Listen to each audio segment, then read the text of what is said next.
السلام علیکم ورحمۃ اللہ تعالی وبرکاتہ۔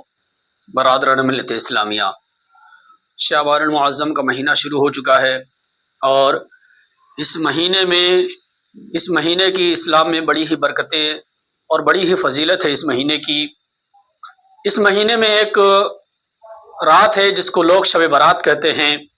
بہت سارے بھائیوں کا یہ سوال ہے کہ ہمیں اس رات میں کیا کرنا ہے اور کس طریقے سے ہمیں یہ رات گزارنی ہے۔ تو آئیے آج ہم اسی کے تعلق سے بات کرتے ہیں۔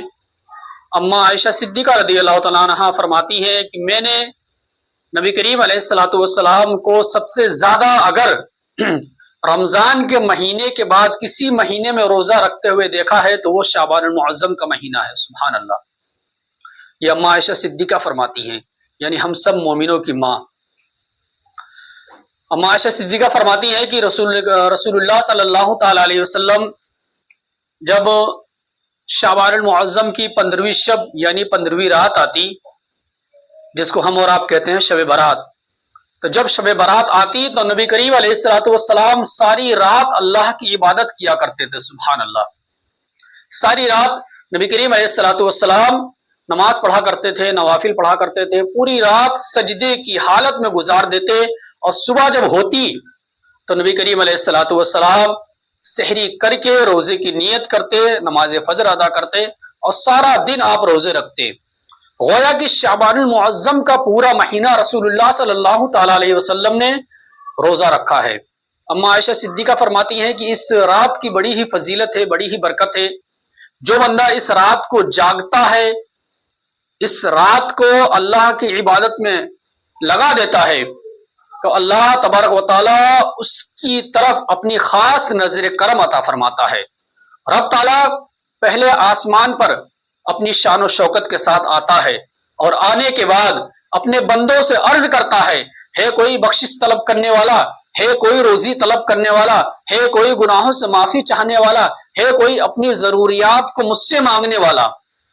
یہ اماں عائشہ صدیقہ رضی اللہ تعالیٰ عنہا نے فرمایا۔ تو اللہ تبارک و تعالیٰ پکارتا ہے اپنے بندوں کو اور پوچھتا ہے کہ بتاؤ تمہیں کیا حاجت ہے، بتاؤ تمہیں کیا ضرورت ہے۔ میرے بھائیوں، اس شب میں، شب برات کی رات، اکثر بھائی میرے غلطی کر جاتے ہیں۔ وہ یہ غلطی یہ کرتے ہیں کہ سارے لوگ نماز عشاء کے بعد نوافل ادا کرتے ہیں، نماز تہجد میں لگ جاتے ہیں، اور صلاۃ التسبیح کی نماز پڑھا کرتے ہیں۔ بے شک آپ یہ نمازیں پڑھیے، لیکن آج میں ایک بڑا ہی اہم مسئلہ آپ کے سامنے بیان کرنے جا رہا ہوں۔ وہ مسئلہ یہ ہے کہ لوگ قضاء عمری کو نہیں جانتے ہیں کہ قضاء عمری کسے کہتے ہیں۔ قضاء عمری ہمیں کب پڑھنی ہے، کیسے پڑھنی ہے؟ قضاء عمری نوافل سے بہتر اور سب سے افضل و اعلیٰ ہے کہ آپ نوافل نہ پڑھیں، بلکہ آپ جو ہے اس رات میں قضاء عمری ادا کریے۔ بے شک کہ اس رات میں قضاء عمری پڑھنے سے آپ بری نہیں ہوں گے، لیکن کچھ مہینے، کچھ دنوں کی تو یہ رات آپ کو موقع دے رہی ہے پڑھنے کے لیے۔ کچھ مہینے، کچھ دنوں کی آپ کو قضاء عمری پڑھنے کا یہ موقع مل رہا ہے۔ اور یاد رکھو، میدان محشر کا جو پہلا سوال ہے وہ نماز کے تعلق سے ہوگا۔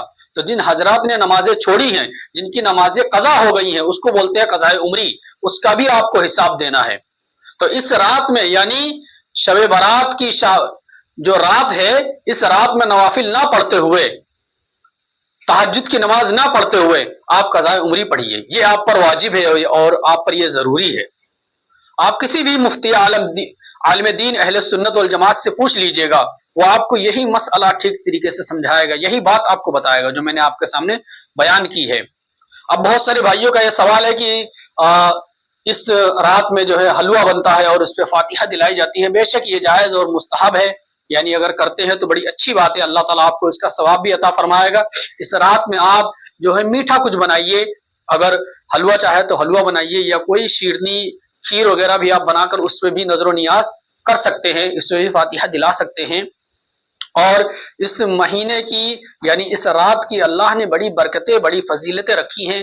جن حضرات کو اگر کوئی بات سمجھ نہیں آئی ہے تو وہ کمنٹ میں بتا سکتے ہیں، انشاءاللہ تعالی ان کے سوال کا جواب دیا جائے گا۔